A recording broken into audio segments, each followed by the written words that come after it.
ঈদে কি বাড়ি আসবি না? ঈদে বাড়ি আসবো কিনা বলতে পারছি না বাবা। তোমার অ্যাকাউন্টে টাকা পাঠিয়ে দিয়েছি। বাবা, আমার প্রমোশন হয়েছে, স্যালারিও বেড়েছে, পুরো 1 লাখ। আলহামদুলিল্লাহ। বাবা একটু লাইনে থাকো। বাবা, তুমি তো বলেছিলে পিতৃঋণ কখনো শোধ হয় না। তুমি 26 বছরে আমার পিছনে যত টাকা খরচ করেছো, তুমি কি জানো আগামী 5 বছরে সেই টাকা তোমায় ফিরিয়ে দিতে পারবো? আমার এখন স্যালারি মাসে 1 লক্ষ টাকা বাবা। ও, এই কথা। তাহলে শোন, তোকে একটা গল্প বলি। বলো বাবা। তোর বয়স যখন 4, তখন আমার বেতন 3000 টাকা। 1200 টাকা ঘর ভাড়া দিয়ে 1800 টাকায় চলে সংসার। আমি আমার সাধ্যমতো সারা জীবন চেষ্টা করেছি তোর মাকে সুখী করতে, প্রতি ঈদে কোরবানি দিতে। তোকে যেবার প্রথম স্কুলে ভর্তি করালাম, সেবারই প্রথম আমরা আমাদের কোরবানি দিতে পারিনি। সে বছর তোর মাকেও কোনো উপহার দিতে পারিনি।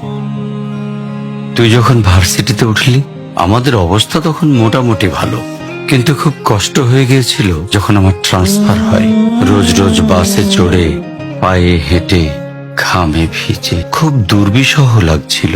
একদিন শোরুম থেকে একটা বাইক দেখে আসলাম। সে রাতে আমি স্বপ্নেও দেখেছিলাম আমি বাইকে চড়ে অফিসে যাচ্ছি। পরের দিন তুই বায়না ধরলি, জার্নি করতে তোর কষ্ট হয়। তোর কষ্টে আমারও কষ্ট হয় বাবা। আমি বাইকটা তোকে কিনে দিয়েছিলাম। তুই এখন লাখ টাকা বেতন পাচ্ছিস, কিন্তু মনে করে দেখ, অন্য মাইনে দিয়ে ব্র্যান্ড নিউ মোবাইলে হেডফোন কানে লাগিয়ে সারা রাত গান শুনেছিস, পিকনিক করেছিস, ট্যুর করেছিস। তোর প্রতিটা দিন ছিল স্বপ্নের মতন। আর তোর টাকা নিয়ে আমি এখন হার্টের বাইপাস করাই, ডায়াবেটিক মাপাই।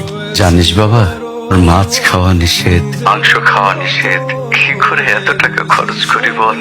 তোর টাকা নিয়ে তাই আমি কল্পনার হাট বসাই। আমি বাইক চালিয়ে সারা শহর ঘুরে বেড়াই, বন্ধুদের নিয়ে সিনেমা দেখতে যাই। তোর মার হাত ধরে চাঁদনি পশরে সেন্ট মার্টিনের বালুচরে হেঁটে বেড়াই। চুপ করো বাবা প্লিজ, আমি তোমার কাছে চলে আসবো। তোমার টাকা না, আমি তোমার ভালোবাসা তোমায় ফিরিয়ে দিব বাবা। বোকা ছেলে, বাবাদের ভালোবাসা কখনো ফিরিয়ে দেয়া যায় না। ছোট্ট শিশুর মলমূত্র মোছা যায়, আর বুড়োদের ঘরেও ঢোকা যায় না। ওকে একটা প্রশ্ন করি বাবা। ধর তুই, আমি আর তোর খোকা তিনজন এক নৌকায় বসে আছি। হঠাৎ নৌকাটা ডুবতে শুরু করলো।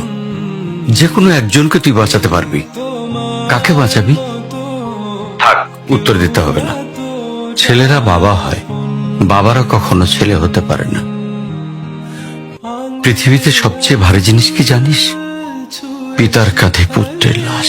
আমি শুধু জায়নামাজে বসে একটা জিনিস চাই, আমার কবরের ঘরটাই যেন আমি আমার ছেলের কাঁধে চড়ে যাই। তাহলেই তুই একটা ঋণ শোধ করতে পারবি, তোকে কোলে নেওয়ার ঋণ। বাবাদের ঋণ কোনোদিন শোধ করা যায় না।